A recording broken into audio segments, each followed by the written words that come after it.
El Señor les bendiga, su hermano Jorge Solano, el ministerio marcando mi generación. Quiero compartir una porción de la Escritura muy breve en el libro de Primera a Timoteo, la primera carta del apóstol Pablo a Timoteo. En su capítulo 1, a la letra dice: en el nombre de Jesús. En el versículo 1 en adelante: palabra fiel, si alguno anhela obispado, buena obra desea, pero es necesario que el obispo sea irreprensible, marido de una sola mujer, sobrio, prudente, decoroso, hospedador, apto para enseñar, no dado al vino, no pendenciero, no codicioso de ganancias deshonestas, sino amable, apacible, no avaro, que gobierne bien su casa, que tenga a sus hijos en toda sujeción con toda honestidad. Pues el que no sabe gobernar su propia casa, ¿cómo cuidará de la iglesia de Dios? No un neófito, no sea que envaneciéndose caiga en la condenación del diablo. También es necesario que tenga buen testimonio de los de afuera, para que no caiga en descrédito y en lazo del diablo. Gracias al Señor por su palabra. Hoy quiero tratar de aprobación de un ministerio de obispado.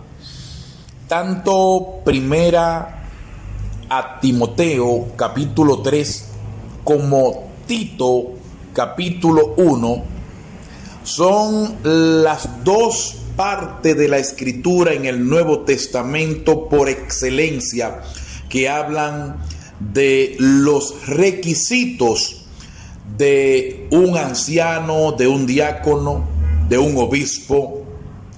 Y en esta porción de la Escritura que hemos visto hay cosas que resaltar. La primera es que esto es violado constantemente, por no decir permanentemente. Esos requisitos son violados permanentemente porque dentro de ello hay cosas que escapan incluso de las manos de algún hombre. Escapan porque, por ejemplo, los hijos uno los tiene y uno puede dominarlo hasta X edad, pero después ellos salen y uno no siempre anda detrás de ellos para uno vigilar o controlar lo que ellos estén haciendo.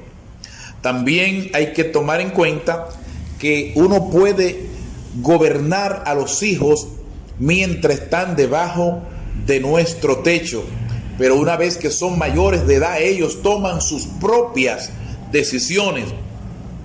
Y nosotros no podemos ser responsables de lo que fulano haga cuando ya no está bajo mi tutela. Y por eso muchas de estas cosas nosotros escapan del control de los hombres. Sin embargo, el apóstol lo que está presentando tanto en Primera Timoteo capítulo 3 como en Tito capítulo 1 es un perfil. Cuando uno va a emplear a alguien, ya que él le escribe a Timoteo y le escribe a Tito, que era quien se encargaría de establecer anciano en cada ciudad, y él le está enviando cuál es el perfil que debe tener ese hombre que él va a seleccionar para colocarlo en el pastorado o para colocarlo como diácono o como anciano. Es como cuando usted tiene una empresa y el gerente de recursos humanos está buscando un empleado para desempeñar tal puesto en la empresa. Entonces el gerente de recursos humanos recibe varios currículum de diferentes personas y él va a seleccionar el currículum que él vea que más se ajusta a los requisitos que necesita tener la persona que va a desempeñar el puesto que él quiere ocupar. Y entonces el apóstol Pablo le está diciendo tanto a Timoteo como a Tito como a nosotros en este tiempo, cuál es el perfil que debe tener el hombre de Dios. No solamente para los que podemos tener la oportunidad de establecer anciano, de establecer obispo o de establecer diáconos, sino también para que la iglesia, el pueblo llano, sepa cómo debe conducirse un líder, un hombre de Dios, ya que alguien una vez dijo que un líder sin integridad es tan contradictorio como un diablo humilde. Entonces, el Señor, a través del apóstol Pablo, nos está dando el perfil que debe tener un hombre de Dios que va a dirigir a un pueblo.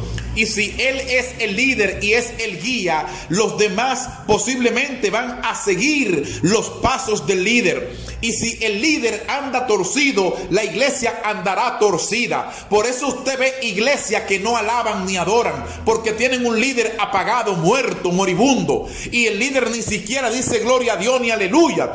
Y entonces la iglesia tampoco, porque la gente en la iglesia es dependiendo de cómo es su líder, porque ellos están siguiendo al líder. Por eso cuando una gente tiene líderes torcidos, generalmente la gente está torcida. Cuando uno quiere saber cómo está un pueblo, incluso cómo está una nación, tú solo tienes que observar dos cosas: su liderazgo y su transporte. Dependiendo del orden que haya en el liderazgo, así estará el pueblo, así estará la nación. Y dependiendo del orden del transporte, así también está la nación. Por eso en la iglesia, dependiendo de cómo esté el liderazgo de la iglesia, así está la iglesia. Recuerda que en una ocasión el Señor habló al profeta Ezequiel, donde le mostraba la verdadera condición del consejo de ancianos que estaba reunido delante de él, y estaban reunidos delante del profeta Ezequiel para ellos enjuiciar a otro y juzgar a otro. Sin embargo, la condición de ellos era la misma o peor que la del pueblo mismo.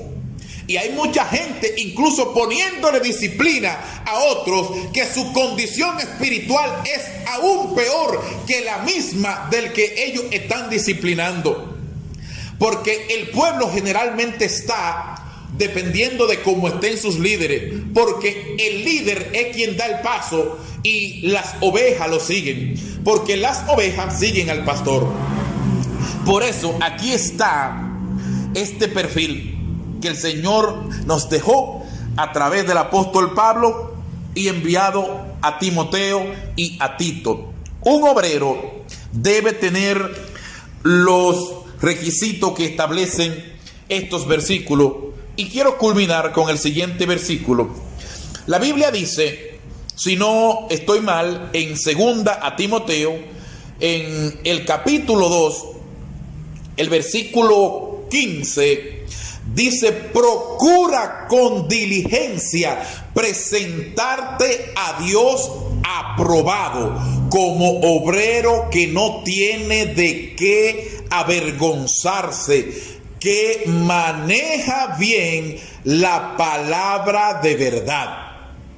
Y algo importante que dice este versículo, donde leímos al principio en el capítulo 3 de 1 a Timoteo, en el versículo 6, no un neófito.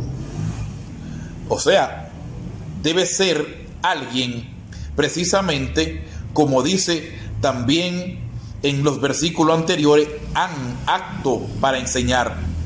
Pero hay personas que dan lástima, no pueden enseñar nada.